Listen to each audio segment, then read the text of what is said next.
গুরুত্বপূর্ণ কোনো ইবাদত বা যে কোনো ইবাদত করার আগে যদি প্রস্তুতি নেওয়া হয় ওই ইবাদত করার জন্য, জিহাদ একটা ইবাদত না? ইবাদত না? এরকম ইসলামের অনেক নামাজ, রোজা, হজ, যাকাত এগুলো ইবাদত, সব ইবাদত। যে কোনো ইবাদত, মূল ইবাদতের আগে যদি ওই ইবাদত করার জন্য প্রস্তুতি নেওয়া হয়, তাহলে এর থেকে বোঝা যায় যে ওই ব্যক্তি ভিতরে সদিচ্ছা আছে এবং সে ওই ইবাদতটা আদায় করতে চায়। ঠিক না? ঠিক বলেন? ঠিক। উদাহরণস্বরূপ যেমন দেখেন, আমাদের মধ্যে এরকম কিছু ব্যক্তি যারা ফজরের নামাজে অংশগ্রহণ করতে চায়, এখান থেকে আমরা দুই ভাগে ভাগ করে ফেলতে পারি। এক ব্যক্তি আছে, সে ফজর নামাজে অংশগ্রহণ করতেছে এবং ফজর নামাজে অংশগ্রহণ করার জন্য তার যে প্রস্তুতি সেটা সে সম্পন্ন করেছে। কি? অ্যালার্ম দিয়ে রেখেছে, একজনকে বলে রেখেছে যে ফজরে আজান হলে আমাকে ডেকে দিয়ে। কথাটা বুঝে আসছে? তাহলে ফজরের নামাজ আসার জন্য তার প্রস্তুতি আছে না নাই? কিন্তু ঘটনাক্রমে অ্যালার্ম বাজে নাই, অথবা সে উঠতে পারে নাই, ওই যে ব্যক্তিকে বলেছে সেও ডাকে নাই, ফজরের নামাজে সে অংশগ্রহণ করতে পারে নাই। কিন্তু এই ফজরের নামাজে অংশগ্রহণের আগে তার প্রস্তুতি ছিল না? ছিল না? ছিল। তাহলে তার এই ওজনটা আল্লাহর কাছে গ্রহণযোগ্য, যে প্রস্তুতি নেওয়ার পরেও সে অংশগ্রহণ করতে পারে নাই। আরেক ব্যক্তি, তারও ইচ্ছা আছে ফজরে অংশগ্রহণ করবে, কিন্তু অ্যালার্মও দেয় নাই, কাউকে বলেও নাই, আর সে উঠতেও পারে নাই, তাহলে তার ওজনটা গ্রহণযোগ্য হবে না। কারণ ফজর নামাজে অংশগ্রহণের জন্য ন্যূনতম প্রস্তুতি তার কি ছিল না। বুঝে আসছে ভাই? এই কথাটা বুঝছেন? এখান থেকে যে বিষয়টা আমি আপনাদের সামনে তুলে ধরতেছি সেটা হলো, সামনে এই রমাদান, শাবানের পরে, আজকে শাবানের কয় তারিখ দেখি কে বলতে পারে? কয় তারিখ? 7 তারিখ। মাশাআল্লাহ, আল্লাহ বরকত দান করুক আপনাদের জীবনে। গত জুমায় বলেছি যে ইংরেজি মাস আর আরবি মাস সেম চলতেছে, একই তারিখ। মনে রাখতে হবে এই মাসের প্রত্যেকটা তারিখ, প্রত্যেকটা দিন স্মরণ রাখতে হবে। 7 তারিখ, 7 দিন চলে গেছে, আছে আর 21 দিন। 29শে মার্চ যাবে সম্ভবত, তাহলে আর 22 দিন, 21 দিন, 22 দিন আছে শাবান মাসে, নাকি? আর রমাদান আমাদের একেবারে নাকের ডগায় কাছে চলে এসেছে। এই রমাদান পাওয়ার জন্য আমাদের কেমন ব্যাকুলতা আছে, আমাদের প্রস্তুতি কেমন, এটা গত জুমায় আমি কিছুটা বুঝিয়েছি। এই রমাদান পাওয়ার জন্য আমাদের 1 মাস আগ থেকে বা 2 মাস আগ থেকে কেন প্রস্তুতি নিতে হবে? কারণ এই রমাদান মুমিনের জীবনে, রমাদান মাস অন্যান্য মাসের মতো না। ঠিক না? ঠিক বলেন? রমাদানের ইবাদত গুলো অন্যান্য ইবাদতের মতো না। রমাদান তো এমন একটা মাস, যে মাসের প্রত্যেকটা সেকেন্ড বান্দা জাহান্নাম থেকে মুক্তির ব্যবস্থা সে করতে পারে। সুবহানাল্লাহ বলেন। প্রত্যেকটা মুহূর্তে এরকম যে বান্দা যদি চায় যে আমি জাহান্নাম থেকে মুক্তি পাবো, তাহলে তার জন্য সেই সুযোগটা রমাদানের প্রত্যেকটা মুহূর্তে আছে। সে যদি চায় যে আমি জান্নাত অর্জন করব রমাদানে, নিশ্চিত আমি গ্যারান্টি দিয়ে আমি জান্নাত অর্জন করব, তাহলে আল্লাহ রাব্বুল আলামিন তার জন্য এই রমাদানে এই ব্যবস্থা করে রেখেছেন যে সে জান্নাতে যাওয়ার জন্য রমাদানের প্রত্যেকটা মুহূর্তে আল্লাহর কাছে চাইলেই সে গুনাহ মাফ করে জান্নাতে যাওয়ার ব্যবস্থা করে দিতে পারে। এমন একটা মাস, যে সময়টা অন্যান্য মাসে নেই। রমাদান মাসে এমন একটা রাত আছে, যে রাতটা 83 বছরের চেয়ে বেশি দামি। সুবহানাল্লাহ বলে। রমাদান মাসটা এমন একটা মাস, যে মাসের প্রত্যেক রাতে আল্লাহ রাব্বুল আলামিন অসংখ্য বান্দাদেরকে জাহান্নাম থেকে মুক্তির ব্যবস্থা করে দেন। আর রমাদানের একবারে শেষ মুহূর্তে, রমাদান চলে যাবে, শেষ রাতে যে কোনো একটা মুহূর্তে পুরা রমাদানে আল্লাহ রাব্বুল আলামিন যত বান্দাদেরকে জাহান্নাম থেকে মুক্তি দিয়েছেন, তার চেয়েও পুরা রমাদানে যত দিয়েছেন তার চেয়েও বেশি পরিমাণ লোককে ওই শেষ মুহূর্তে জাহান্নাম থেকে মুক্তি দিয়ে দেন। এমন একটা মাস আমাদের সামনে হাজির হচ্ছে, যেটা গত জুমায় বলেছি যে এক একটা সেকেন্ডের দাম, এক একটা মুহূর্তের দাম 70,000, অনেকে বলছেন 70 লাখ বছরের চেয়েও বেশি দাম। গত জুমায় বলেছি এমন একটা রমাদান আমাদের সামনে আসতেছে, বিশাল অফার নিয়ে, পুরো মাস একটা প্যাকেজ নিয়ে, ইবাদতের একটা প্যাকেজ নিয়ে আমাদের সামনে হাজির হচ্ছে। কাজী এমন একটা মহান ইবাদত, বড় গুরুত্বপূর্ণ ইবাদত যদি আমরা ঠিকমতো অর্জন করতে চাই, এই সবগুলো অফার যদি আমরা পেতে চাই, মাগফিরাত, রহমত, জাহান্নাম থেকে মুক্তি যদি আমরা পেতে চাই, তাহলে আগে থেকে প্রস্তুতি নেওয়া লাগবে না? লাগবে না? একটা কথা মনে রাখবেন, কোন জিনিসের, গুরুত্বপূর্ণ জিনিসের আগ থেকে প্রস্তুতি নেওয়া, এর অর্থ হলো ওই কাজটা অর্ধেক সম্পূর্ণ করে ফেলা। ঠিক না? ঠিক বলেন? জি। যেমন আমরা উদাহরণস্বরূপ দুনিয়া আমরা বুঝি, খেলোয়াড়রা যখন মূল খেলায় ফাইনাল খেলায় অংশগ্রহণ করবে, এর আগে তারা মাঠে 2-4 দিন 5 দিন 1 সপ্তাহ তারা রিহার্সেল করে না? যদি না করে যদি সরাসরি ফাইনাল খেলায় অংশগ্রহণ করে তাহলে তারা সফলতা পাবে না। ঠিক না ঠিক বলেন? হাড় ভাঙ্গা পরিশ্রম তারা করে থাকে। এরপরে হাড় ভাঙ্গা পরিশ্রম করার পরে যখন ফাইনাল খেলায় তারা অংশগ্রহণ করে, এর আগে যারা যত বেশি পরিশ্রম করেছে, রিহার্সেল করেছে, তারা ফাইনাল খেলায় ততটা বেশি সফলতা অর্জন করতে পারে। কথাটা বুঝেছে ভাই? এই জন্য দুনিয়ার অবস্থা যদি এরকম হয়ে থাকে, তাহলে আমাদের ইবাদতের যে অবস্থাটা, আমাদের সামনে যে রমাদান মাস আসতেছে, যে মাস আমি মনে করতে পারি আমার জীবনের শেষ রমাদান মাস এটা হতে পারে। ঠিক না ঠিক বলেন? অনেক বান্দা ছিল গত রমাদানে আমাদের মাঝে ছিল, এখন নাই। এরকম আপনাদের পরিচিত আছে না নাই? অনেক আছে। এরাই তো আমরা জানাজা পড়ি। তাহলে গত রমাদান পেয়েছে, এই রমাদান তাদের হায়াতে নাই, তারা পাবে না। আমরা পাচ্ছি, এখনো জানি না পাবো কি না, তবে আমরা দোয়া চালাবো আল্লাহ যেন আমাদের রমাদান পর্যন্ত পৌঁছে দেন। আমিন বলেন। আমরা যেন পাই এই রমাদান। কিন্তু আগামী রমাদান পাবো কি না এর কোনো গ্যারান্টি আছে? আছে বলেন? তাহলে এই রমাদান আমাদের জীবনের একটা শ্রেষ্ঠ রমাদান, শেষ রমাদান মনে করে আমরা এই রমাদানের সমস্ত ইবাদত বন্দেগী ঠিকমতো আদায় করার জন্য প্রস্তুত আছি তো ইনশাআল্লাহ বলেন? তাহলে এই রমাদান যদি আমরা ঠিকমতো আদায় করতে চাই, আল্লাহ রাসূল 2 মাস আগ থেকে প্রস্তুতি নিতেন, আমরা কমপক্ষে 1 মাস আগ থেকে প্রস্তুতি নিতে পারবো তো ইনশাআল্লাহ বলেন? শুনেন, আবু বকর বলখী রাহমাতুল্লাহি আলাইহি বড় তাবী, তিনি বলেন, তিনি উদাহরণ দিয়েছেন শাবান মাস, রজব মাস আর রমাদান মাস। তিনি বলেন যে রজব মাস, আল্লাহ রাসূল রজব মাস থেকে প্রস্তুতি নিতেন, 2 মাস আগ থেকে দোয়া করতেন, আল্লাহুম্মা বারিক লানা ফি রজব ওয়া শাবান ওয়া বাল্লিগনা রমাদান। তিনি এই আল্লাহ রাসূলের প্রস্তুতি থেকে তিনি বলেন যে রজব মাস হলো কোন জমিনে বীজ বপন করার মতো। কিসের মতো? বীজ বপন করার মতো। আর শাবান মাস হলো সেচ প্রদানের মাস, পানি দেয় না? কথা বলেন। আর রমাদান মাস হলো ফসল কাটার মাস। কিসের মাস? ফসল কাটার মাস। রজব মাস কিসের মাস? বীজ বপন করা। শাবান মাস শেষ, আর রমাদান মাস ফসল কাটার মাস। আচ্ছা, যদি আপনি ফসল বপন না করেন, এরপরে সেচ প্রদান না করেন, ফসল পাবেন? জোরে বলেন। কৃষকরা ফসল পাবে? পাবে না। ফসল যদি ঘরে উঠাতে চায়, এর আগে যে 2টা কাজ, এই 2টা কাজ করা লাগবে না? লাগবে না? রমাদানের এই ফসলগুলো যদি আমরা পেতে চাই, অফারগুলো যদি আমরা পেতে চাই, তাহলে এই 2 মাস আগে বীজ বপন করা আর সেচ প্রদান করা লাগবে না? লাগবে না? 1 মাস তো কেটে গেছে, আমার দুর্বল বান্দা, আমরা পারবো না। আল্লাহ রাসূল 2 মাস আগ থেকে প্রস্তুতি নিতেন। আমরা কমপক্ষে আরো যে 21 দিন আছে, 22 দিন আছে, এই 22 দিন যদি আমরা ঠিক মতো বীজ বপন করতে পারি এবং এই অল্প সময়ের মধ্যে যদি আমরা সেচ প্রদান করতে পারি, ইনশাআল্লাহ রমাদানের সমস্ত ফসলগুলো, অফারগুলো আমরা গ্রহণ করতে পারবো ইনশাআল্লাহ। উনি আরো বলেন যে যখন বৃষ্টি হয়, বৃষ্টির আগে 3টা অবস্থা দেখা যায়। বাতাস হয়, মেঘ দেখা যায়, এরপরে ফলাফল হলো বৃষ্টি। ঠিক না ঠিক? রজব মাস হলো কিসের মতো? বাতাসের মতো। আর শাবান মাস হলো মেঘের মতো। আর রমাদান মাস হলো বৃষ্টি। এরকম সুন্দর করে তারা বুঝিয়েছেন। এরপর যদি আমাদের বুঝে না আসে, কমপক্ষে রজব তো চলে গেছে, শাবান শুরু হয়ে গেছে, আমরা আজকে যেভাবে আপনাদেরকে বলবো এইভাবে প্রস্তুতি নিব তো ইনশাআল্লাহ বলেন? আল্লাহ রাব্বুল আলামিন তৌফিক দান করুন। দেখেন, আমাদের আজকে একটু অন্যভাবে বুঝাবো। আমাদের বর্তমান সমাজের প্রস্তুতি, বাংলাদেশের সহ সারা বিশ্বের প্রস্তুতি আর শরীয়তের দৃষ্টিকোণ থেকে প্রস্তুতি কেমন হওয়া উচিত?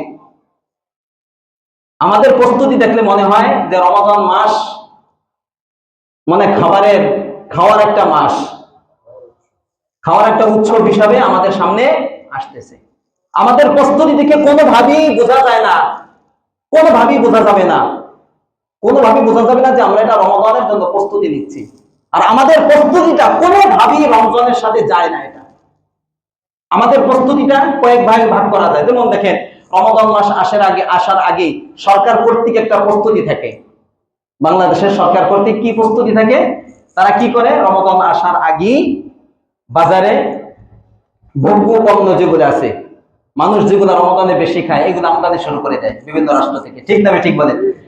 ছোলা, চিনি, তেল, বেসন এই জাতীয় যে সমস্ত দিনের শেষে সরকার কর্তৃক এগুলো আমদানি শুরু করে দেয়।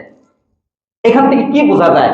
আচ্ছা আমি আপনাদেরকে বলি সরকার এটা কেন করে। এবং দেখবেন রমজান আসার আগে বাজারে পণ্য নাই, ঠিক না ঠিক? সরকারের সমালোচনা শুরু করে, মন্ত্রীদের, এমপিদের, বিভিন্ন লোকদেরকে সমালোচনা আমরা শুরু করে দিই, কেন বাজারে পণ্য পাওয়া যাচ্ছে না। আচ্ছা এই যে সরকার যে প্রস্তুতিটা নেয় রমাদানে আমাদেরকে বেশি খাবার দেওয়ার জন্য আগ থেকে তারা আমদানি করে, এর উদ্দেশ্যটা কি, এর কারণটা কি? রমাদানের আগে যে পরিমাণ লোক বাংলাদেশে ছিল রমাদানের মধ্যে কি রোগ বেড়ে গেছে হঠাৎ করে? তাদের পণ্য বেশি লাগবে কেন, খাবার বেশি কেন লাগবে? এর দ্বারা বোঝা গেল রমাদানে আমাদের খাওয়া দাওয়া কি হয়, বেশি হয়।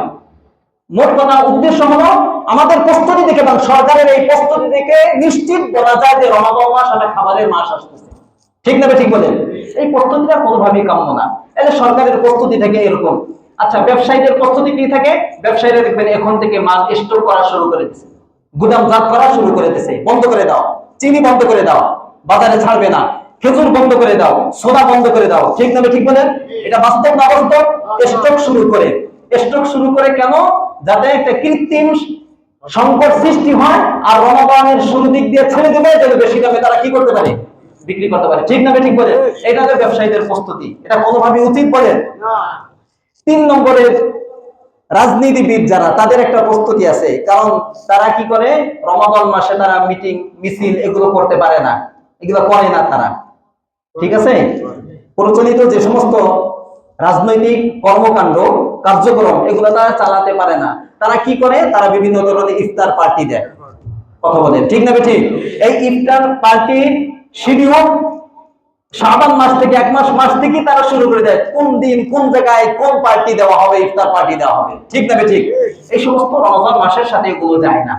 মিডিয়া ব্যক্তিত্ব যারা আছে এদের প্রস্তুতি থাকে কি, এদের প্রস্তুতি থাকে রমাদানের পরে ঈদের প্রথম দিন, দ্বিতীয় দিন, তৃতীয় দিন, চতুর্থ দিন কি কি সিনেমা, কি কি নাটক তারা মানুষদেরকে দেখাবে, রিলিজ দিবে, এইগুলো তারা আগ থেকে করা কি করে দেয়, শুরু করে দেয়। তাদের এই পরিকল্পনা থাকে। আর বিভিন্ন পত্র পত্রিকা ম্যাগাজিন এর কর্তৃপক্ষ যারা, তারা কি কোন কোন সংখ্যা বা কি কি কোন কোন ধরনের পত্রিকা বা প্যাকেজ তারা বের করবে, মানুষের সামনে দিবে, সংখ্যা তারা সামনে দিবে, এগুলো তারা আগে থেকে প্রস্তুতি নেওয়া শুরু করে, ঠিক না ঠিক বলেন? এই জন্য রমজানকে উদ্দেশ্য করে মানুষের প্রস্তুতিটা আপনাদের সামনে তুলে ধরলাম। 4 শ্রেণী। 5ম শ্রেণী আমাদের মধ্যে সাধারণ মানুষ, আমাদের প্রস্তুতি থাকে, দেখবেন এখন থেকে পরিকল্পনা শুরু হয়ে গেছে, রমাদানে এই মাছ খেতে হবে, এগুলা খেতে হবে, এগুলা খেতে হবে, এখন থেকে জোগাড় শুরু করে দেয়। বুট, ছোলা, বেসন টেসন যা আছে ভাঙ্গানো দেখেন শুরু হয়ে গেছে, কথা বলেন? এটা বাস্তব অবস্থা বলতেছি, বাস্তব এগুলো তারা কেনাকাটা এখন থেকে শুরু করে দিয়েছে, এবং ফ্রিজ জাল করা শুরু হয়ে গেছে। এখন তো ধরেন রমজান মাসে আপনারা ফুলকপি পাবেন, অনেকে আছে আগে 6 মাস আগে ফুলকপি এগুলো কিনে তারপরে ফ্রিজের ভিতরে রেখে দিতে, যেন এগুলো দিয়ে বড়া বানিয়ে খেতে পারে, টক বানিয়ে খেতে পারে, ঠিক না ঠিক বলেন? এটা হলো আমাদের সাধারণ মানুষের প্রস্তুতি। এই যে 5 শ্রেণীর প্রস্তুতি আপনাদের সামনে বললাম, এই 5 শ্রেণীর প্রস্তুতি বা কোন প্রস্তুতি রমজানের সাথে কোনোভাবেই যায় না, ঠিক? আমরা এই প্রস্তুতি থেকে উঠে আসতে পারবো তো বলেন? বরঞ্চ সরকারের প্রস্তুতি এরকম হওয়ার কথা ছিল যে সরকার ঘোষণা দিয়ে দেবে এই বছর, উচিত প্রত্যেক বছর রমজানের আগে সরকার কর্তৃক যে প্রস্তুতি নেওয়া উচিত ছিল সেটা হলো যে কোন ধরনের ব্যবসায়ীদের উদ্দেশ্য বলে দেবে যে গুদামজাত করা যাবে না, পণ্য মজুত করা যাবে না, স্টক করা যাবে না, বরঞ্চ অল্প লাভে এই পণ্যগুলোর জন্য রোজাদাররা ঠিক মতো পেতে পারে। যদি এই আদেশ জারি করে দেয় তাহলে স্টক করারও প্রয়োজন হবে না। দেখবেন আমরা এর আগে যে দামে পেয়েছি এই দামে আমরা পাবো, এবং আগে আমাদের মতো সাধারণ মানুষ কেনাকাটা তাদের কোনো প্রয়োজন হবে না। বরঞ্চ সরকারের উচিত ছিল যে রমাদানের পবিত্র রক্ষার জন্য ঘোষণা দিয়ে দিবে কোন ধরনের সিনেমা, নাটক এবং চ্যানেলে যে সমস্ত শরীয়ত বর্হিত জিনিস প্রচার করা হয় এগুলো সব রমাদানের পবিত্রতা রক্ষা করার জন্য বন্ধ করে দেওয়া হবে, ঠিক না ঠিক বলেন? তাদের প্রস্তুতি এরকম হওয়ার কথা ছিল, এরকম এক একটা বলতে অনেক সময় লাগবে। তাদের প্রস্তুতি হওয়া উচিত ছিল, যেহেতু রমাদান আসতেছে, আগে আপনারা দেখেছেন বিদেশ থেকে কোনো মেহমান আসলে, মোদি আসলে বা এরকম অনেক ঘটনা আপনাদের ঘটেছে, কতদিন বিভিন্ন ধরনের ডিজিটাল ব্যানার সহ ঘড়ি লাগানো হয়, অমুক দিন এত ঘন্টা আছে, এত দিন আছে, এত মিনিট আছে, অতীতে গেছে না যায় নাই? বরঞ্চ সরকারের উচিত এখন থেকে পুরা বাংলাদেশে মোড়ে মোড়ে মোড়ে মোড়ে এই ডিজিটাল ঘড়িগুলো লাগানো উচিত। শাবান মাসে আজকে এত তারিখ, এত তারিখ, রমাদান এতদিন পরে আসতেছে, ঠিক না ঠিক? এই সমস্ত প্রস্তুতি সরকার কর্তৃক নেওয়া উচিত। ব্যবসায়ীদেরকে বলবো যে আপনারা এগুলো না করে বরঞ্চ এখন ভালো করে ব্যবসা করেন। এই মাসটা আপনারা ব্যবসা করেন, মানুষকে ধোঁকা না দিয়ে বেশি করে ব্যবসা করেন, বেশি সময় দোকানে কাটান, লাভ করেন। লাভ মানে যে লাভ করবেন এর চেয়ে বেশি মানুষদেরকে ধোঁকা দিয়ে, এটা বুঝাই নাই, বরঞ্চ এই মাসে ভালো করে ব্যবসায় বসেন, বেশি সময় দেন। আর রমাদানে মানুষদেরকে অল্প লাভে বিভিন্ন ছাড় দিয়ে রোজাদারদের হাতে আপনাদের পণ্যগুলো তুলে দেন, ঠিক না ঠিক বলেন? আপনারা এই কৃত্রিম সংকট সৃষ্টি করেন না, মেহেরবানি করে বললাম। আল্লাহ রাসূল বলেছেন মালউনুন মানিহতাকারা, যারা স্টক করবে, কৃত্রিম সংকট যারা সৃষ্টি করবে তারা অভিশপ্ত। নাউযুবিল্লাহ বলেন, তারা অভিশপ্ত বলছেন আল্লাহ রাসূল তাদেরকে। এবং 40 দিন যারা এরকম করবে তাদের সম্পর্কে আল্লাহ রাসূল সাল্লাল্লাহু আলাইহি ওয়াসাল্লাম বলেন ওই ব্যক্তি আল্লাহর জিম্মা থেকে মুক্ত হয়ে যায়। নাউযুবিল্লাহ বলেন। বিভিন্ন ধরনের হাদিস আছে। এইজন্য ব্যবসায়ীদের তো এটা হওয়া উচিত ছিল। আর 3 নম্বর, রাজনীতিবিদ যারা, তাদেরকে তো আমি বারবার বলি যে আপনারা মানুষের পিছনে এই একটা ক্ষমতা দখল করার জন্য এত টাকা পয়সা ব্যয় করে ওকে না দিয়ে, এই সমস্ত ইফতার পার্টি না করে, এই সমস্ত মিটিং মিছিল না করে বরঞ্চ জনগণের পাশে দাঁড়ান। আপনাদেরকে বলবো যে টাকাটা আপনারা মানুষদেরকে একটু সামান্য একটু ক্ষমতায় আসার জন্য ব্যয় করেন, বিভিন্নভাবে অবৈধভাবে ব্যয় করেন, এইটা না করে রমাদান আসার আগে, যেহেতু সামনে নির্বাচন আসবে, আপনাদেরকে আমি এটা বলি, রমাদান আসার আগে গরিব অসহায় যারা আছে তাদের ঘরে ঘরে গিয়ে 1 মাস যেন তারা সুন্দরভাবে খেতে পারে এরকম একটা টাকা, একটা অ্যামাউন্ট অথবা খাবার পণ্য কিনে আপনি দিয়েছেন। আপনি যখন নির্বাচনে দাঁড়াবেন তখন আপনার ভোট চাওয়ার জন্য আশা লাগবে না, তারা খুশি হয়ে আপনাকে ভোট দিবে। এটা হওয়া উচিত ব্যবসায়ীদের, মানে রাজনীতিবিদদের, ঠিক না ঠিক বলে? এরকম প্রত্যেকটাই বলা যায়। আর আমরা যারা সাধারণ মানুষ আছি, মেহেরবানি করে আমি আপনাদের ইমাম হিসাবে বলবো, আমাদের আজ থেকে যেন এরকম বড় বড় প্রস্তুতি না দেখা যায় যে রমাদান আসতেছে, বড় এক খাবারের এক অফার নিয়ে সেটা আমাকে গ্রহণ করতে হবে, বেশি বেশি খেতে হবে, এই জন্য আজ থেকে প্রস্তুতি নিতে হবে, এরকম যেন কোনো পরিস্থিতি আমাদের থেকে দেখা না যায়। পারবো তো ইনশাআল্লাহ? বরঞ্চ আমাদের সাধারণ মানুষের প্রস্তুতি কেমন হওয়া উচিত? আমাদের সামাজিক একটা প্রস্তুতি হওয়া উচিত, সমাজ ভিত্তিক। তালুকরা মসজিদ সমাজ একটা, আলাক্সা মসজিদ এটা সমাজ একটা, নুরানি মসজিদ একটা সমাজ একটা, মাকবর বাড়ি মসজিদ এটা একটা সমাজ। এই মসজিদ ভিত্তিক যে সমাজ আছে, এখানে যুবক যারা আছেন, নেতা টাইপের যারা আছেন, ইমাম মুয়াজ্জিন, এদেরকে নিয়ে, এদেরকে সামনে রেখে বরঞ্চ আপনাদের রমজান কে সামনে রেখে রমাদানের প্রস্তুতি হিসেবে কি কি কার্যক্রম করা যায় এর একটা তালিকা করেন, এইগুলা করেন। সামনে যে রমাদান আসছে, সামাজিক ভাবে যে কোন ধরনের রমাদান আসার এখন থেকে নিয়ে রমাদান পর্যন্ত এবং রমাদানের শেষ পর্যন্ত কোন একটা বাড়িতে গান বাদ্য চালানো যাবে না, ঠিক কথা বলেন? এরকম করতে হবে। এবং যে সমস্ত দোকানগুলো আছে, যে সমস্ত দোকানে টিভি চলে, এগুলো এখন থেকে বন্ধ করে দিতে হবে। এবং এলাকা ভিত্তিক যে সমস্ত ব্যবসায়ী রয়েছে তারা যেন গুদাম চাপ করে, স্টক করে, কোন পণ্য যেন রেখে দিতে না পারে, বেশি দামে রমাদান বিক্রি না করতে পারে। সমাজ ভিত্তিক যুবক যারা আছে এরা যদি দাঁড়িয়ে যায়, এলাকার নেতৃবৃন্দ যারা আছে এরা যদি দাঁড়িয়ে যায়, পারবে? বলেন পারবে? পারবে না। এই সমস্ত কার্যক্রম গুলো করা দরকার। সামনে রমাদান আসতেছে, একটা আওয়াজ সবার মুখে মুখে যুবক আর সমাজ ভিত্তিক এটা তুলে ধরা দরকার। এরকম বিভিন্ন কার্যক্রম আছে। এই জুমার বয়ানে কত বলা যায় আমাদের? তো স্যাম্পল বললাম। এটা সমাজ মানে সামাজিক প্রস্তুতি এরকম হওয়া উচিত। পারিবারিক প্রস্তুতি হবে, পরিবারের যে সমস্ত সদস্য আছে তাদেরকে নিয়ে বসে আমরা রমাদান কিভাবে কাটাবো, আজ থেকে একটা পরিকল্পনা করেন। পরিকল্পনা ছাড়া কখনো কাজ বাস্তবায়িত হয় না। এই জন্য আজ থেকে প্রস্তুতি নেন, আপনারা পরিকল্পনা করেন আমার রমাদান কি করে। আমার ঘরে টিভি আছে, আজকে এই টিভির যে চ্যানেল আছে এটা আজকে খুলে ফেললাম, আর আজকে থেকে শুরু করবো রমাদান শেষ হওয়া পর্যন্ত। আমি তো চাই রমাদানের পরেও দেখবেন না, এটা রসিলা যেন আল্লাহ রাব্বুল আলামিন একেবারে টিভি দেখা চিরতরে বন্ধ করে দেয়। এখন থেকে টিভি চ্যানেল লাইনটা কেটে দেন। পরিকল্পনা করেন কি কি রমাদানকে সার্থক করার জন্য আমাদের কি কি করা উচিত, ঠিক আছে? এটা পারিবারিক প্রস্তুতি হওয়া উচিত। গৃহিণী যে আছে, মানে প্রত্যেক ঘরে একজন আছে যে পাক শাক করে, এরকম আছে না নাই? আচ্ছা, এই ব্যক্তির যে রমাদানে কষ্ট, জোহরের পর থেকে যে পাক শুরু করে একেবারে 8টা-9টা পর্যন্ত, তার ইফতারের আগেও দোয়া নাই, ইফতারও ঠিক মতো নাই, মাগরিবের নামাজও ভালো করে পড়তে পারে না, কোরআন শরীফ তেলাওয়াত করতে পারে না, ইফতার বানানো কি রকমারি খাবার, প্রত্যেকটা দিন রকমারি খাবার, এগুলো বানাইতে বানাইতে বানাইতে বানাইতে আমাদের সবার রমাদানে নেকি অর্জন করা দরকার, এই বান্দে আর রমাদানে ইবাদত বন্দেগী করার দরকার নাই, ঠিক না? আমি জান্নাতে যাব, আমার স্ত্রীকে আমি জান্নাতে নিতে দেব না, ঠিক? কথা বলে একজন, কথা বলে না। এটা কেন, এটা কেন হয়, এটা কেন হয়? আরো এক মহিলা পত্রিকা আসছে, ফজরের নামাজের সময় আযান দেওয়ার সাথে সাথে ছেলে মেয়েদের প্রত্যেক ঘরে ঘরে রুমে ঢুকে ঢুকে বলতো, ওঠো ওঠো, আমি একা জান্নাতে যেতে চাই না, তোমাদেরকে নিয়ে আমি জান্নাতে যেতে চাই। সুবহানাল্লাহ বলেন। একজন আদর্শ, একজন পিতামাতা এরকম হওয়া উচিত। আমি একা কেন, আমি যাব, আমার বাবা মা যাবে, আমার স্বামী যাবে, আমার স্ত্রী যাবে, আমার সন্তান যাবে, আমরা সবাই একসাথে জান্নাতে যাব। তা আমি যদি রমাদানে বেশি বেশি ইবাদত বন্দেগী করি, আমার যদি তেলাওয়াতের সময় থাকে, আমার স্ত্রী, আমার ঘরের আরো যারা আছে তাদেরকে সময় বের করে দেওয়ার দায়িত্ব আমার। এই জন্য এত খাওয়া লাগে না ভাই, রমাদান খাওয়ার জন্য আসে না, এই জন্য আগে থেকে পরিকল্পনা করা যাবে না ইনশাআল্লাহ। আমাদের তাকে বলবো যে এই গৃহিণী যে আছে তাকে বলবেন যে টুকটাক যে সমস্ত জিনিস লাগে আগ থেকে এগুলো রেডি করে ফ্রিজে রেখে দিন, যে কোনো জায়গায় রেখে দিন, যাতে করে রমাদানের সহজে এই কাজটা করা যায়, বেশি সময় যেন ব্যয় না হয়। এই জন্য তার একটা প্রস্তুতি আগ থেকে আছে না নাই? এটা সব আগ থেকে করতে হবে, গৃহিণীর প্রস্তুতি এটা। আচ্ছা, মুসাফির আছে, অনেক ভাই আছে এখনো সফরে আছে, বিভিন্ন জায়গায় সফরে আছে, তারও ইচ্ছা আমি রমাদানে আমার এলাকায় আমি থাকবো।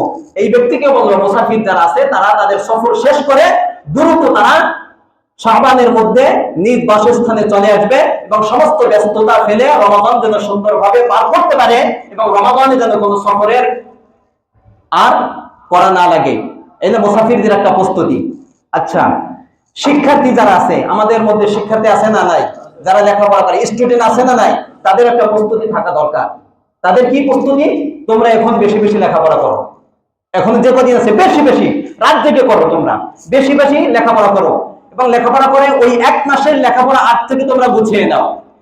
ভালো করে বোঝেন, রমাদানের এক মাসের লেখাপড়া অতিরিক্ত যেটা যে সময়টা ইবাদতে ব্যয় হবে, ওই সময় লেখাপড়াটা তোমরা এই যে 21 দিন আছে বেশি বেশি করে রাত জেগে সময় নষ্ট না করে রমাদানে যেন বেশি বেশি ইবাদত বন্দেগী করা যায়, সময় বের করা যায়। এই জন্য আজ থেকে এই এক মাস যদি তারা চেষ্টা করে এবং অনেক সামনে পড়া যদি তারা গুছিয়ে নেয়, তাহলে রমাদানে ইবাদত বন্দেগী করার জন্য একটু সময় বের করা যাবে না?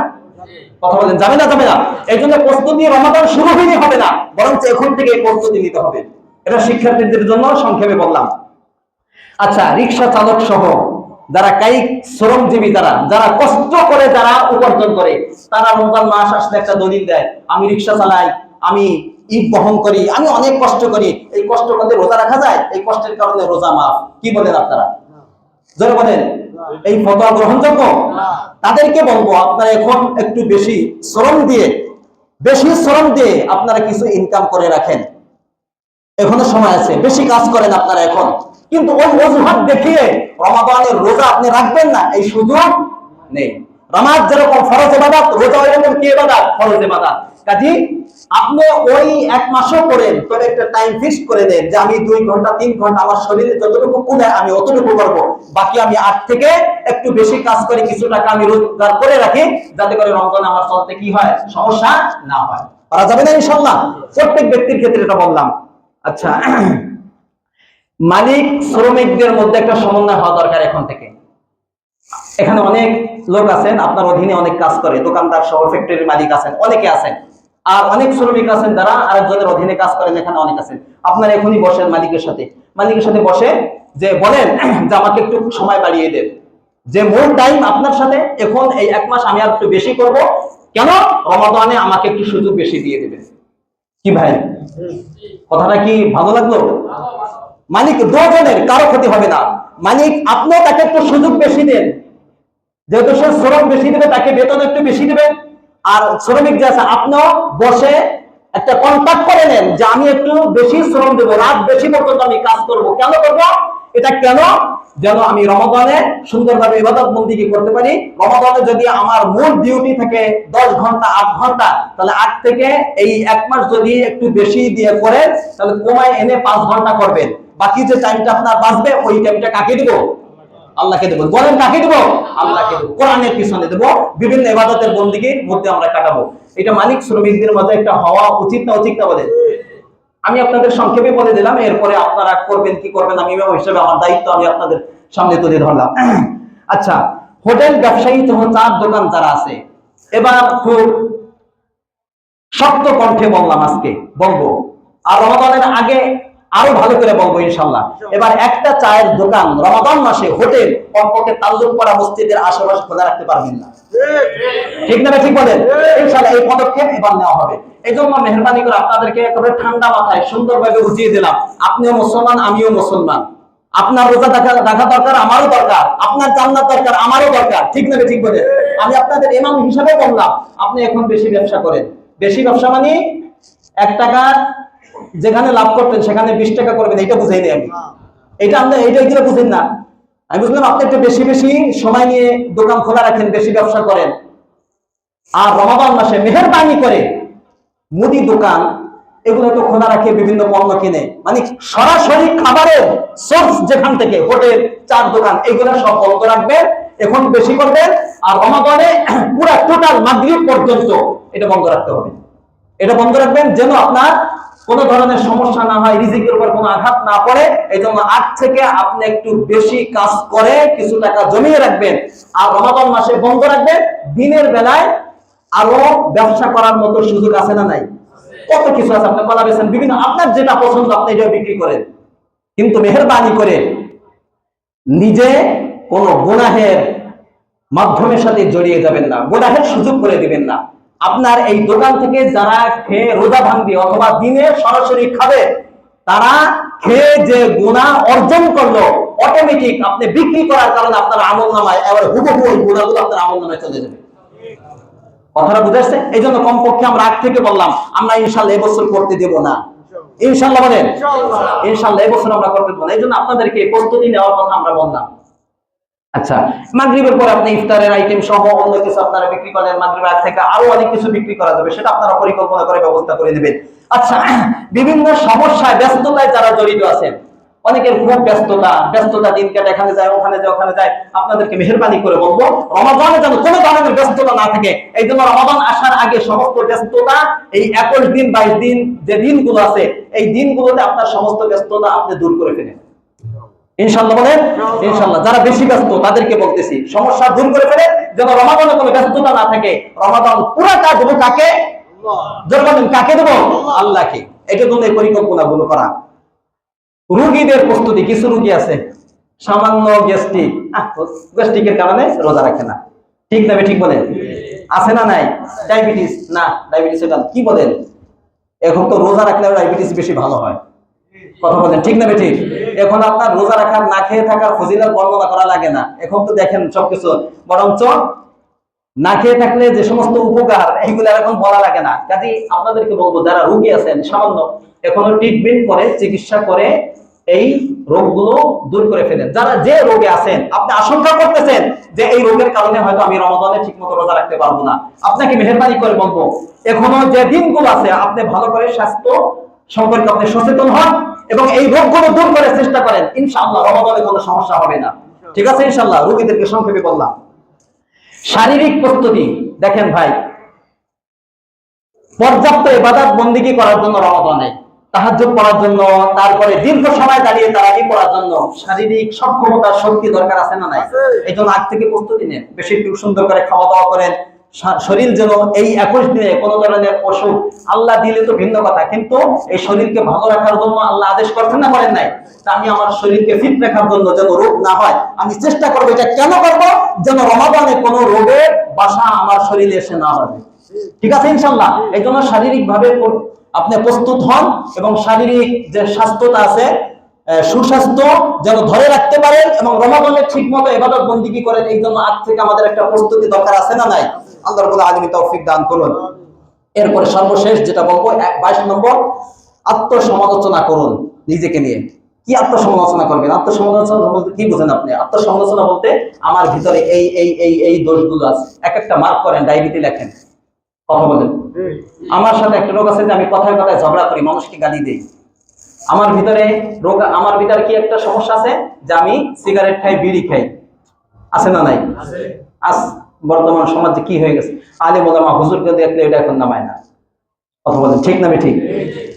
এটা এটা নিয়ে আলোচনা করব, এখন সময়ও হাতে নেই। দেখেন ভাই, আপনারা বলেন, এই যে এটা পশ্চিমাদের একটা চক্রান্ত, মদ সহ নেশা জাতীয় যা আছে এগুলো তারা সাপ্লাই দেবে, আবার লিখে দেবে যে এগুলো ক্ষতিকর। কথা বলেন, এগুলা চক্রান্ত ছাড়া কিছু নাই। এগুলোর ভিতরে ঢুকলে আমাকে 10 মিনিট টাইম দিতে হবে, কিন্তু এই টাইম আমার হাতে এখন নেই। তারা এগুলা বলে যাও সাপ্লাই দাও, আবার লিখে দাও কি, হ্যাঁ, আবার এইগুলা বিক্রির জন্য বিজ্ঞাপন, প্রচার, যা করা দরকার তাই করো, শুধু উপরে লিখে দাও এটা ক্ষতিকর। এটা দেখার পরে আমরা খাই, ঠিক না? ঠিক বলেন, খাই না এগুলো বলেন। আপনার যদি শোনেন, ওই এক বক্তার মুখ থেকে সম্ভবত শুনেছে আর কি, যে জাহান্নামীর মধ্যে একটা খাবার থাকবে, সেই খাবারটা উনি বলছেন যে জাহান্নামীদের যে সমস্ত খাবার থাকবে, খাবারের মধ্যে একটা হলো বিড়ি সিগারেট খাওয়া। নাউজুবিল্লাহ বলেন। কারণ বিড়ি সিগারেট যদি কোনো ব্যক্তি খায়, এটা কি ক্ষুধা মিটায়? কথা বলেন, শরীরে কোনো উপকার হয় না। শরীরে কোনো উপকার হয়? খিদা মেটে, তৃষ্ণা মেটে, ক্ষুধা মেটে? কিছুই মেটে না। তো জাহান্নামে এমন একটা খাবার আছে, হাল আতাকা হাদিসুল গাশিয়া ওজুহুন ইয়াওমাইদিন খাশিয়া আমিলাতুন নাসিবা তাসলা নারুন হামিয়া তুসকা মিন আইনিন আনিয়া লাইসা লাহুম তুআমুন ইল্লা মিন দরি' লা ইউসমিনু ওয়া লা ইউগনি মিন জু। এটা মোটাও হয় না, মোটাও হবে না জাহান্নামীরা, আবার ক্ষুধাও মিটবে না, এমন একটা খাবার। এই খাবারের নাম হলো দরি'। নাম কি? ধরে বলে নাম কি? দরি'। এই বিড়ি খাইলে, সিগারেট যারা খায়, এর কি স্বাস্থ্য মোটা হয় বা ক্ষুধা মিটে? তাহলে বোঝা গেল এই জাহান্নামের এই খাবারের সাথে তার একটা মিল আছে না নাই? আল্লাহ রাব্বুল আলামিন সবাইকে এই ধরনের নেশা থেকে বিরত থাকার তৌফিক দান করুন। আপনাদেরকে বলবো, যাদের এই অভ্যাস আছে, রমাদানকে সার্থক করার জন্য এই আগ থেকে, এই মাস থেকে যদি প্রস্তুতি নেন, যে আপনার এমন আছে, আমার একজন লোক, আমি নাম বলবো না, নাম ছাড়া বললে এটা গীবত হয় না, একজন লোক আছে, সে কিছু বিক্রি করে, আমি যখনই যাই ঠেঙের উপর ঠেং পা উঠে দিয়ে দুই হাতের মাঝখানে একটা, সব সময় আমি এমন কোনো সময় বান্দাকে দেখি নাই যার দুই হাতের মাঝখানে এটা নাই। একই হালাত, 24টা ঘন্টা এটা খাওয়া লাগে। যাদের এই অভ্যাস আছে তাদেরকে বলবো, এখান থেকে আপনি কমিয়ে ফেলেন। যদি 10টা 20টা খান, আমি তো বলবো একেবারে ছেড়ে দেন, কিন্তু আস্তে আস্তে কমান। আপনি একটা খান দিনে, 2টা খান, এইভাবে আস্তে আস্তে 21 দিন আপনি ট্রেনিং দিয়ে রমাদান আসার আগে একেবারে শেষ করে ফেলেন, যেন রমাদানে আর খাওয়া না লাগে। যদি এইভাবে আপনি এই 2 মাস, রমাদানের আগে 21 দিন আর রমাদান মাস যদি এই সিগারেট থেকে বিড়ি থেকে যদি আপনি বিরত থাকতে পারেন, ইনশাআল্লাহ রমাদানের পর থেকে নিয়ে, রমাদান শুরু হওয়া থেকে নিয়ে ইনশাআল্লাহ মৃত্যুর আগ পর্যন্ত এগুলা আবার আপনার খেতে আর ভালো লাগবে না। ঠিক তো? ইনশাআল্লাহ পারবেন। এটা থেকে বিরত থাকেন এবং দোয়া করতে থাকেন, আল্লাহ এই কাজের দিকে আমাকে আর ফিরাই আনেন না। এইভাবে করতে থাকেন ইনশাআল্লাহ। এই জন্য যেটা বললাম, আত্মসমালোচনা, কি কি রোগ আমার ভিতর আছে, এই রোগগুলো কি কি আত্মিক রোগ, এই ত্রুটি আমার ভিতর আছে, এগুলো রমাদান আসার আগে আমি আমার ভিতর থেকে এগুলো বের করে পরিচ্ছন্ন হয়ে আমি রমাদান শুরু করব ইনশাআল্লাহ। বলেন আল্লাহ রাব্বুল আলামিন এইভাবে প্রস্তুতি নেওয়া আমাদেরকে তৌফিক দান করো। আর রমাদানের যে প্রচলিত যে সমস্ত পদ্ধতি আছে, যেটা রমাদানের সাথে যায় না, ওইগুলা থেকে বিরত থাকা তৌফিক আল্লাহ রাব্বুল আলামিন আমাদেরকে দান করুন, আমিন। এখন এই প্রস্তুতি তো আমরা এইভাবে নিব, কিন্তু রমাদান সার্থক করতে কিছু আমল আছে, যে আমলগুলো আল্লাহ রাসূল শাবান মাস থেকে করতেন। সংক্ষেপে আমরা এই আমলগুলো একটু শুনবো ইনশাআল্লাহ, এবং এই আমলগুলো আমরা করব। কেন করবো? যে এই আমলগুলো যদি আমরা অভ্যস্ত হয়ে যাই, ঠিকমতো করতে পারি, ইনশাআল্লাহ রমাদান শুরু করলে এই রমাদান শেষ হয়ে যাবে, আমরা টের পাবো না, আমাদের কোনো কষ্ট হবে না ইনশাআল্লাহ। ঠিক আছে? এই আমলগুলো আমরা এখন থেকে করতে পারবো তো ইনশাআল্লাহ? বলেন। এর মধ্যে 1 নম্বর আমল হলো, এখন থেকে আপনি তাওবা ইস্তিগফার করে নিজের অন্তরকে পরিচ্ছন্ন করে নেন। পারবেন তো ইনশাআল্লাহ? কোন ব্যক্তি যদি দাগী আসামি, গুনার আসামি হয়, উদাহরণস্বরূপ, যেমন আপনি একটা পাত্রে ঘি রাখবেন, এই পাত্রে যদি ময়লা থাকে, ঘি রাখবেন আপনি? ঘি কখন রাখবেন? এই পাত্রকে পরিষ্কার করে পরিচ্ছন্ন করে তারপরে ঘি রাখবেন, ঠিক না? ঠিক। তা আমার অন্তর যদি গুনাহে কালো হয়ে থাকে, এরপর এইটা নিয়ে যদি আমি দাগী আসামি হয়ে যদি আমি রমাদান শুরু করি, রমাদানের একটা ফজিলত আমি অর্জন করতে পারবো না, কারণ আমার অন্তর তো গুনাহে জর্জরিত, পুরো আমার অন্তরটা গুনাহে কালি হয়ে রয়েছে। কাজেই এই আমল আমাকে কোনো প্রভাব সৃষ্টি করতে পারবে না। এই জন্য রমাদান আসার আগে আমাকে কি করতে হবে? তাওবা ইস্তিগফার এমন একটা আমল, কোন ব্যক্তি যদি খাঁটি দিলে তাওবা ইস্তিগফার করে, সাথে সাথে তার জিন্দেগীর কবিরা সগীরা সমস্ত গুনাহ মাফ হয়ে যায়। পারবেন ইনশাআল্লাহ? বলেন। একেবারে খাঁটি দিলে তওবা করবেন, তওবা করে বাকি দিনগুলো এইভাবে তওবা করতে করতে করতে পরিচ্ছন্ন হয়ে আমরা রমাদান শুরু করতে চাই ইনশাআল্লাহ। 1 নম্বর আমল। 2 নম্বর আমল হলো রমাদানের ক্ষমা আর রমাদানের সমস্ত ফজিলত অর্জন করার জন্য এখন থেকে দৃঢ় প্রতিজ্ঞাবদ্ধ হতে হবে ইনশাআল্লাহ। বলেন দৃঢ় প্রতিজ্ঞা নে আমার এই রমাদান, জানি না আমার রমাদানের শেষ রমাদান আমি ধরে এই রমাদানটা আমি কাটাবো, এই জন্য আগে থেকে প্রতিজ্ঞা করা লাগবে না? লাগবে না? এই জন্য আগে থেকে প্রতিজ্ঞা করুন। প্রতিজ্ঞা করার পরে দোয়া করতে থাকুন, আল্লাহুম্মা বাল্লিগনা রমাদান, আল্লাহ আমাকে রমাদান পর্যন্ত পৌঁছে দাও। দোয়া করতে থাকেন। এই দুইটা কাজ করার পরে এখন কি হবে? দোয়া, বেশি বেশি দোয়া। আল্লাহ আমাকে নিয়েন না। আল্লাহ রাসূল যেমন 2 মাস আগ থেকে করতেন, আল্লাহ আমাকে নিয়েন না, রমাদান না পাই আমাকে নিয়েন না। আমরা কমপক্ষে যে কয়দিন দিন আছে এখনো, আমরা এখনো বেঁচে আছি, আমরা দোয়া করতে থাকবো, আল্লাহ আমাকে নিয়েন না, রমাদান পাওয়া যায় তারপরে আপনি নিয়েন। ঠিক আছে তো ইনশাআল্লাহ? দোয়া লাগান। দোয়া লাগানোর পরে এখন আপনি অধীর আগ্রহে রমাদানের অপেক্ষা করবেন আর চাঁদ গণনা করতে থাকবেন শাবানের। ঠিক আছে ইনশাআল্লাহ? আল্লাহ রাসূলের সুন্নাত আহসু হিলালা শাবান লি রমাদান, আল্লাহ রাসূল শাবানের প্রত্যেকটা দিন চাঁদের হিসাব রাখতেন রমজানের সম্মানার্থে। সুবহানাল্লাহ বলেন। আল্লাহ রাসূল প্রত্যেকটা দিনের হিসাব রাখতেন। আজকে শাবানের কয় তারিখ? 7 তারিখ। জোরবন্ধ কয় তারিখ? ইংরেজি মাস আর আরবি মাস একই তারিখ। মনে রাখবেন আজকে 7 তারিখ, কালকে 8 তারিখ, প্রত্যেক দিন এরকম আওয়াজ সবার মাঝে ছড়িয়ে দেন, রমাদান আজকে অমুক তারিখ, আজকে অমুক তারিখ, অমুক রমাদানের এই কয়দিন আছে, এইভাবে হিসাব রাখতে হবে ইনশাআল্লাহ। ঠিক আছে? এইভাবে অধিক আগ্রহে আমরা থাকবো এবং সর্বশেষ যে দিন 29 তারিখে আমরা আরো বেশি আমাদের আগ্রহের জন্য বোঝা যায়, এই আগ্রহ বোঝা যাবে যদি আমরা এখন থেকে রমাদানের জন্য অধিক আগ্রহে আমরা রমাদানের অপেক্ষা করতে থাকি। আর শেষ দিন 29 তারিখে আমরা ছাদে উঠে সবাই একসাথে রমাদানকে স্বাগত জানার জন্য চাঁদ দেখবো ইনশাআল্লাহ। বলেন যদি চাঁদ দেখে ফেলি একটা দোয়া আছে, আল্লাহুম্মা আহিল্লাহু আলাইনা বিল আমনি ওয়াল ঈমানি ওয়াস সালামাতি ওয়াল ইসলামি রব্বি ওয়া রাব্বুকাল্লাহ। এত সুন্দর দোয়া। আল্লাহ এই রমাদানকে, এই রমাদানের নতুন চাঁদকে আমাদের সামনে উদিত করুন বরকত দিয়ে আর পরিপূর্ণ নিরাপত্তা দিয়ে আমাদের সামনে আপনি উদিত করুন। সুবহানাল্লাহ বলেন। রমাদান মাস সমস্ত বালা মুসিবত বিপদ আপদ থেকে যেন মুক্ত থাকে এবং এই রমাদান মাস যেন চাঁদের ওসিলায় চাঁদকে কেন্দ্র করে যেন বরকত দিয়ে ভরপুর হয়ে যায়। এবার বলেন রব্বি ওয়া রাব্বুকাল্লাহ, চাঁদকে বলবেন হে চাঁদ তোমার রব আর আমার রব কে? আল্লাহ। শেষ এটা। এই জন্য আজ থেকে এটা অধীর আগ্রহ এটা গণনা করা পারবো ইনশাআল্লাহ। শাবানের হিসাব রাখা পরিবার সহ সবাই এই কাজটা আমরা করব। 4 নম্বর আমল। 5 নম্বর আমল, এখন আমাদের কি করতে হবে? কিছু করণীয় আছে, সেটা হলো ফরজ ইবাদত ঠিক মতো আদায় করা। এখন থেকে রমাদানের ঈমানের পরে সবচেয়ে গুরুত্বপূর্ণ ইবাদতের নাম কি? নামাজ। এখন থেকে আমি আপনাদেরকে বলি, একটা হাদিস আছে, মান সাল্লা লিল্লাহি 40 ইয়াওমান ইউদরিকু তাকবীরাতাল উলা, কোন ব্যক্তি যদি 40 দিন আল্লাহর জন্য জামাতের সাথে তাকবীর উলার সাথে 40 দিন নামাজ আদায় করে, আল্লাহ রাসূল বলেন আল্লাহ রাব্বুল আলামিন তাকে 2টা পুরস্কার দিবেন। কয়টা? 2টা। বারাআতানি, 2টা পুরস্কার, বারাআতুম মিনান নিফাক ওয়া বারাআতুম মিনান নার। ওই ব্যক্তি যদি মুনাফিক হয়ে থাকে, এই 40 দিন জামাতের সাথে নামাজ আদায় করার কারণে আল্লাহ রাব্বুল আলামিন তার নিফাকের খাতা থেকে, মুনাফিকের খাতা থেকে তার নাম কেটে মুমিনের খাতা অন্তর্ভুক্ত করে দেবেন। 1 নম্বর। 2 নম্বর, ওই ব্যক্তি যদি দাগী আসামি হয়ে থাকে, জাহান্নামের আসামি হয়ে থাকে, 40 দিন জামাতের সাথে তাকবীর উলার সাথে আল্লাহু আকবার যখন ইমাম সাহেব বলবে তখনই সাথে সাথে অংশগ্রহণ করা, অথবা ইমাম সাহেব প্রথম রাকাতে রুকুতে যাওয়ার আগে অংশগ্রহণ করা, প্রথম রুকুটা ইমাম সাহেবের সাথে পাওয়া, এটাতে তাকবীর উলার অর্থ। কোন ব্যক্তি যদি পায় 40 দিন নামাজ আদায় করে, এভাবে আল্লাহ রাব্বুল আলামিন যদি সে আগে জাহান্নামের আসামি হয়ে থাকে, এই 40 দিন নামাজ আদায়ের বদলে জাহান্নামের খাতা থেকে নাম কেটে দিবেন। সুবহানাল্লাহ। আমাদের উদ্দেশ্য তো এইটাই ভাই, আমরা মুনাফিক হইতে চাই না, মুমিন হতে চাই এবং আমরা জান্নাতে যেতে চাই। তাহলে 40 দিন, রমাদান 30, আগে 10, এখন থেকে আপনি শুরু করেন যে না আমি এই 40 দিন ইনশাআল্লাহ, যেহেতু আমার রমাদানে ব্যস্ততা কম থাকে, আমি 40 দিন একবারে তাকবীর উলার সাথে ইমামের পিছনে আমি নামাজ আদায় করব। এটা প্রতিজ্ঞা করা যায় তো ইনশাআল্লাহ বলেন।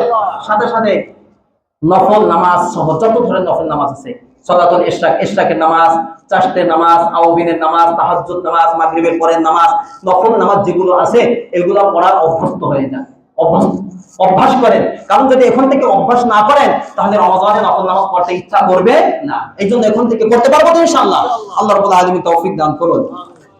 এরপরে 6 নম্বর যে প্রস্তুতি সেটা হলো নফল রোজা রাখা। কি রাখা? নফল রোজা রাখবেন বেশি বেশি। আল্লাহ রাসূল শাবান মাসে বেশি বেশি নফল রোজা রাখতেন। এই 7 দিন গেল, যে কোন বান্দা আছে যে আমি এই 7 দিনে শাবানে একটা নফল রোজা রাখছি বা 2টা রাখছি? দেখি একটু হাতটা দেখি, একটু আজকে দেখবো। একজন, দুইজন, দেখছেন, তিনজন, আলহামদুলিল্লাহ। দেখাইতে সমস্যা নেই, মানুষ উৎসাহিত হবে। তিনজন পুরা মুসল্লিদের মধ্যে গত জুমাইতে বলে দিছি যে শাবান মাসে বেশি বেশি নফল রোজা রাখবেন। আল্লাহ রাসূলের কাছে সবচেয়ে বেশি পছন্দ ছিল শাবানে রোজা রাখা। একজন সুবহানাল্লাহ বলো না। সবচেয়ে বেশি পছন্দ। গত জুমা শাবানের গুরুত্ব সম্পর্কে শেষ যে পয়েন্ট বলছি যে আল্লাহ রাসূলের কাছে শাবান মাসটা সবচেয়ে প্রিয় ছিল। তো আল্লাহ রাসূলের উম্মত হিসাবে আমাদের কাছে প্রিয় হওয়া দরকার না দরকার না? এই জন্য বেশি বেশি নফল রোজা রাখবেন তো ইনশাআল্লাহ। বেশি বেশি শাবানকে কেন্দ্র করে শেষের 1-2 দিন রাখবেন না শুধু। এছাড়া আল্লাহ রাসূল পুরো শাবান মাস রোজা রাখতেন 1-2 দিন বাদ দিয়ে। কমপক্ষে আমরা বৃহস্পতিবার, সোমবার এই 2টা দিন, আর আইয়ামে 20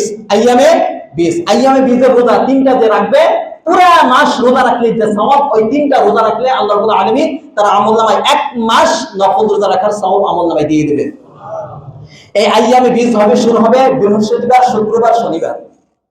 কিবার বলেন? আগামী বৃহস্পতিবার, শুক্রবার, শনিবার রাখবেন তো ইনশাআল্লাহ। এইটা আর প্রত্যেক সোমবার, বৃহস্পতিবার, এছাড়া আরো দিনগুলোতে আমরা বেশি বেশি রোজা রাখবো। এই রোজা কেন? যেন রোজা রাখতে না খেয়ে থাকার একটা অভ্যাস আমার হয়ে যায়, রমাদান শুরু করতে যেন কষ্ট না হয়। পারা যাবে ইনশাআল্লাহ। আল্লাহ রাব্বুল আলামিন তৌফিক দান করুন। এবং আগে রমজানের যদি কোনো কাজা রোজা থাকে আমাদের, অথবা মহিলাদের কোনো কাজা রোজা থাকে, খবরদার রমজান আসার আগে শাবান মাসে এগুলো আদায় করে ফেলতে বলবেন। ঠিক আছে? আচ্ছা, সংক্ষেপে বললাম। 8 নম্বর, কোরআন সহি করা। কোরআন তেলাওয়াত করে এখন থেকে শুরু করবেন। যাদের যদি কোরআন সহি না থাকে তাহলে রমজান আসার আগে কোরআন সহি করে দেব যেভাবে পারেন। আর যাদের কোরআন সহি আছে এখন থেকে তেলাওয়াতের অভ্যাস গড়ে তুলেন। সংক্ষেপে বললাম, এখানে আরো অনেক কথা ছিল। এবং আপনি টার্গেট করেন যে এই রমাদানে আমি এই কয়েকটা সূরা আমি মুখস্থ করব। কোরআন নিয়ে একসঙ্গে আলোচনা হবে। এই কয়টা সূরা আমি মুখস্থ করব, কয়েকটা আয়াত, কয়েকটা সূরা আমি অর্থ করব, আমি বুঝবো, এর ব্যাখ্যা বুঝবো। এই জন্য পরিকল্পনা লাগবে না লাগবে না? এই জন্য আগে থেকে আপনি করবেন। আর যাকাত দেওয়া, সদকায় কিছু দান সদকা করা। আমরা রমাদান মাস আসলে যাকাত দেই কেন? অধিক নেকি অর্জনের জন্য। শুনেন, আসহাবায়ে কেরামের আমল ছিল তারা রমাদান আসার আগে যাকাতের মাল বের করে গরিবদের মাঝে বিলি করে দিতেন। কেন দিতেন? যেন তারা এই টাকা দিয়ে রমাদানের খাবার কিনে সুন্দরভাবে যেন রমাদানের রোজা রাখতে পারে। এই জন্য তারা এই কাজগুলো করতেন। আপনি যদি এই নিয়তে করেন, রমাদানে দান করে যে সওয়াব পাবেন, শাবানে এই উদ্দেশ্যে দান করে একই সওয়াব আপনার আমলনামায় আল্লাহ দান করবেন ইনশাআল্লাহ। এই জন্য পাশে দাঁড়ান, গরিবদের পাশে দাঁড়ান। এইভাবে এখন থেকে যাকাত অথবা অসহায়দের পাশে দাঁড়ান, যেন সবাই আমরা সমাজে সুন্দরভাবে রমাদানের রোজাগুলো আমরা রাখতে পারি। এবং দান সদকার পরিমাণ বাড়িয়ে দেন। একটা বক্স বানান, যে বক্সে আপনি এখন থেকে কিছু টাকা ফেলেন, যে এই টাকাগুলো আমি রমাদানে গরিবদের মাঝে বন্টন করব। এই জন্য এখন থেকে আপনি এই প্রস্তুতিটা নেন। পারা যাবে ইনশাআল্লাহ। আল্লাহ রাব্বুল আলামিন তৌফিক দান করুন। রমাদানের মাসআলা, রমাদানে রোজা রাখলে কি সওয়াব হবে, এইগুলো জানার দরকার আছে না নাই? আমাদের সমস্ত ইমামরা কি করে, রমাদান যে তারিখে শুরু হয় প্রথম রোজার সময় কি করে, বা প্রথম যে রমাদানের জুমাটা, এই জুমার সময় রমাদানের এই রোজা রাখলে এই ফজিলত, এই রোজা রাখলে এই ফজিলত। এখন বলি কি হবে? বলেন, রমাদান তো শুরু হয়ে গেছে, এটা তো আগে বলতে হবে। আগে বলে মানুষদেরকে উদ্বুদ্ধ করতে হবে, তারা যেন এই ফজিলত শুনে রমজানের রোজা রাখতে কি করে, উদ্বুদ্ধ হয়। ঠিক না? ঠিক বলেন? এই জন্য এইগুলা বই আছে, হাদিসের কিতাব আছে, এইগুলা থেকে আপনারা এখন থেকে রমাদানের ফজিলত শুনবে, এইগুলা পড়বেন। তারপরে রমাদানের রোজা কি কি কারণে নষ্ট হয়ে যায়, রমাদানের রোজা কোন কোন কারণে মাকরুহ হয়, এগুলো জানা দরকার আছে না নাই? অবশ্যই আছে। রমাদানের রোজা রাখা যেরকম ফরজ, রমাদানের মাসআলা জানা ওই রকম ফরজ। এই জন্য এগুলো আগে থেকে জানতে হবে। তারপরে ইতিকাফ করার নিয়ত আছে বছর ইনশাআল্লাহ। এই জন্য ইতিকাফ করার জন্য আগে থেকে প্রস্তুতি নিতে হবে। ইতিকাফ করার জন্য আমি এই বছর 10 দিন, অনেকে তো পুরো শাবান মাস আর রমজান মাস পুরো 2 মাসে ইতিকাফ করে, অনেকে তো রমাদানের শুরু থেকে পুরো মাসে ইতিকাফ করে। আমরা কমপক্ষে শেষ 10 দিন ইনশাআল্লাহ বলে, ইনশাআল্লাহ না হলে কমপক্ষে একদিন আমি ইতিকাফ করবো ইনশাআল্লাহ মসজিদে। এই নিয়ম আগে থেকে করতে হবে। এবং ইতিকাফ সংক্রান্ত সমস্ত মাসআলা মাসাইল, আর রমাদানে মানুষ যেহেতু যাকাত দেয়, যাকাতের মাসআলা মাসাইল জানা দরকার আছে না নাই? আছে। এই জন্য এগুলো আজ থেকে আমাদেরকে শিখতে হবে। আচ্ছা, এরপরে যে সহজ তাড়াতাড়ি এখনই শেষ করে দেবো, সেটা হলো যে ইফতারের দোয়া এবং রমাদানের মধ্যে বেশি বেশি যে দোয়াগুলো পড়া হয়, অর্থবহ দোয়া, যে দোয়াগুলো কোনো অনেক নেকি হয়, এই দোয়াগুলো এখন থেকে মুখস্থ করা শুরু করতে হবে। কথা বুঝাচ্ছে? পারবেন তো ইনশাআল্লাহ? অনেক দোয়া আছে, ইফতারের দোয়া, এছাড়া আরো অনেক দোয়া আছে যেগুলো আমরা সবসময় করতে পারি, কিন্তু রমাদানে পড়লে নেকি কম হবে না বেশি হবে? বেশি হবে। এই জন্য আজ থেকে মুখস্থ করতে হবে, যেন রমাদানে আমি বেশি বেশি পড়তে পারি। আচ্ছা, রমাদান সার্থক করার জন্য, অর্থবহ করার জন্য রমাদানের প্রতিবন্ধক বিষয়গুলো থেকে এখন থেকে রমাদানের প্রতিবন্ধক যে সমস্ত বিষয় এগুলো এখন সলভ করতে হবে, যে এই কারণে আমার রমাদান সমস্যা হইতে পারে। এই সমস্যা যেন না হয়, কি কি প্রতিবন্ধকতা আমার সামনে আছে এগুলো এখন থেকে দূর করতে হবে। পারা যাবে ইনশাআল্লাহ? সবচেয়ে ইম্পর্টেন্ট যেটা সেটা হলো গত রমাদান আমার কেন সার্থক হয় নাই, গত রমাদানে আমি রোজাগুলো কেন ভালো করে রাখতে পারি নাই, আমি কেন কোরআন তেলাওয়াত করতে পারি নাই, আমি কেন হাদিসের বইগুলো পড়তে পারি নাই, এই কাজ রমাদান আমি কেন করতে পারি নাই, তারাবির নামাজ ঠিকমতো কেন করতে পারি নাই, কি কি সমস্যা ছিল ওইগুলো মার্ক করেন, ওইগুলো চিহ্নিত করেন। এরপরে রমাদান আসার আগে এগুলো সব দূর করেন যেন এই রমাদান আমার সার্থক হয়। পারা যাবে ইনশাআল্লাহ? বলেন ইনশাআল্লাহ। আচ্ছা, হিংসা বিদ্বেষ কুফর শিরক থেকে এখন থেকে বিরত থাকতে হবে। অন্তর থেকে হিংসা বিদ্বেষ দূর করে দেন, না হলে হিংসা বিদ্বেষ নিয়ে যদি রমাদান শুরু করেন রমাদানের একটা ইবাদত কবুল হবে না, একটা ইবাদত কবুল হবে না। সবে বরাত ইবাদত বندگی করে কোনো লাভ নাই, কোনো লাভ নাই। আল্লাহ রাব্বুল আলামিন সকলকে মাফ করে দেন যখন আমলনামা আল্লাহর কাছে ওঠে সপ্তাহে 2 দিন, কিন্তু মুশরিক যারা আর যাদের ভিতরে হিংসা বিদ্বেষ আছে তাদের দিকে আল্লাহ তাকান না, তাদেরকে মাফ করেন না। এইজন্য এগুলো থেকে অন্তরকে পরিচ্ছন্ন করতে হবে। পারা যাবে ইনশাআল্লাহ? বলেন। আচ্ছা, কারো যদি উমরা করার নিয়ত করে, রমাদানে উমরা করলে হজের সওয়াব, অন্য হাদিসে বলছে আল্লাহ রাসূল কোন ব্যক্তি যদি রমাদানে উমরা করে তাহলে ধরা হবে আমি রাসূলের সাথে সে হজ করলো। সুবহানাল্লাহ বলেন। রমাদানের উমরা হজের সওয়াব অথবা আল্লাহ রাসূলের সাথে হজ করার নেকি পাওয়া যায়। এইজন্য আজ থেকে প্রস্তুতি নিন, রমাদানে আপনি উমরা করতে পারেন, বাইতুল্লাহে আপনি ইতিকাফ করতে পারেন, এই কাজগুলো করার জন্য আপনি এটা করতে পারেন। আর একটা গুরুত্বপূর্ণ সেটা হলো মেহরবানি করে যারা মালিক আছেন, শ্রমিক যে আপনাদের অধীনে আছে, আপনারা এদের ঈদের বোনাসটা আগে দিয়ে দেন। কথাটা খারাপ বললাম না ভালো বললাম? কেন দিবেন? আপনার তারা সহ আপনাদেরকে বলতেছি কেন দিবেন, এই উদ্দেশ্যে দিবেন যে তোমাকে আগে দিলাম এই জন্য যে তুমি শপিং আগে করে ফেলো, যেন রমাদানে তোমার দৌড়াদৌড়ি না করতে হয়। ঠিক আছে? আপনার আগে দিয়ে দেন, যেহেতু দিবেন আগেই দিয়ে দেন। আর আপনাদেরকে বলতেছি যে রমাদানে কেনাকাটা যাইন না, মেহরবানি করে। ঠিক আছে? কেনাকাটার দিকে যাইয়েন না। এখন যা কেনাকাটা দরকার কিনে দিয়ে দেন আত্মীয় স্বজন আর নিজের জন্য পরিবারের জন্য কিনে ফেলেন, যেন রমাদানে আমার বাহিরে যাওয়া না লাগে। কারণ বাহিরে কি নেকির পরিবেশ না গুনাহের পরিবেশ? আমার রমাদান যেন কোনো ক্ষতি না হয়, ইবাদত বন্দেগীতে কোনো ক্ষতি না হয়, এই জন্য এই কাজগুলো আগে থেকে করবেন। সর্বশেষ সব ধরনের গুনাহ এখন থেকে ছেড়ে দিবেন। কেন? যেন রমাদানে এই অভ্যাস করবেন, কারণ শয়তান জানে যে 1 মাস পরে আমাকে বন্দী করবে। জানে না? জানে না? বলেন। সে তো পাগলের মতো ছুটাছুটি করছে, এখন থেকে শুরু হয়ে গেছে পাগল। এইটা উদাহরণ দিয়ে বুঝাইতাম কিন্তু এখন বোঝান যাবে না। মরণ কামড় দেবে, এখন এমন মরণ কামড় দেবে শয়তান যে এই মরণ কামড়ের বিষ রমাদানের শেষ পর্যন্ত থাকবে এবং আপনাকে শয়তানের ভিতর লিপ্ত রাখবে। ঠিক না? ঠিক বলেন। এই জন্য এখন থেকে শয়তানকে প্রশ্রয় দেওয়া যাবে না, সব ধরনের গুনাহ থেকে বিরত থাকবো, শয়তানকে দূরে এখন থেকে ঠেলে দেব, যেন রমাদান আসার আগে শয়তান আমার থেকে দূরে সরে যায়। রমাদানের জন্য শয়তান আমাদেরকে কোনো ধরনের অসহায় ফেলতে না পারে। ঠিক আছে? গুনাহ থেকে বিরত থাকা সবচেয়ে বড় যেটা সেটা হলো আগামী শুক্রবার একটা শয়তানি দিবস আসতেছে, জানেন এটা? 14 ফেব্রুয়ারি। নাম কি? বলেন, নাম কি? এটা বলবো, এখন বলার সময় হয় না, যত টাইম শেষ হয়ে গেছে। মেহেরবানি করে প্রত্যেক অভিভাবককে বলবো আপনার ছেলে মেয়েকে আটকে রাখবেন, মেহেরবানি করে ঈমান আমলকে নষ্ট করবেন না। ঠিক আছে? আমাদের ভালোবাসা একদিনের জন্য না, আমাদের পিতামাতার প্রতি ভালোবাসা, স্ত্রীর জন্য ভালোবাসা, সন্তানের জন্য ভালোবাসা, আল্লাহর জন্য ভালোবাসা, আল্লাহ রাসূলের জন্য ভালোবাসা একদিনের জন্য যারা বলেন না, প্রত্যেক দিন আর প্রত্যেক সেকেন্ডে আমাদের তাদের জন্য ভালোবাসা। আমরা এই সমস্ত ভালোবাসা চাই না, এর পিছনে অনেক রহস্য আছে। মেহেরবানি করে ওই দিন শুক্রবার পড়ছে, নাউজুবিল্লাহ, আবার ওই দিনগত রাত আবার সবে বরাত, এমন একটা দিনে এটা পড়ছে। সবাই যেহেতু ঘরে থাকবেন, অফিস আদালত বন্ধ, একেবারে পরিষ্কার করে রাখবেন, ঘর থেকে বের হওয়া যাবে না। যদি তুমি ঘর থেকে বের হও এই ঘরে ফিরে আসতে পারবা না, এরকম একটা আদেশ জারি করা যাবে। শুনে বলেন। আর যুবক থেকে বলছি মেহেরবানি করে তোমরা এইগুলা ফাঁদে তোমরা পা দিবে না ইনশাআল্লাহ। আল্লাহ রাব্বুল আলামিন আমাদের সকলকে এই অপসংস্কৃতি থেকে, গুনাহ থেকে আল্লাহ রাব্বুল আলামিন আমাদেরকে হেফাজত করে পুরো রমাদান সুন্দরভাবে কাটানোর তৌফিক দান করুন। ওয়া আখিরু দাওয়ানা আনিল হামদুলিল্লাহি রাব্বিল আলামিন।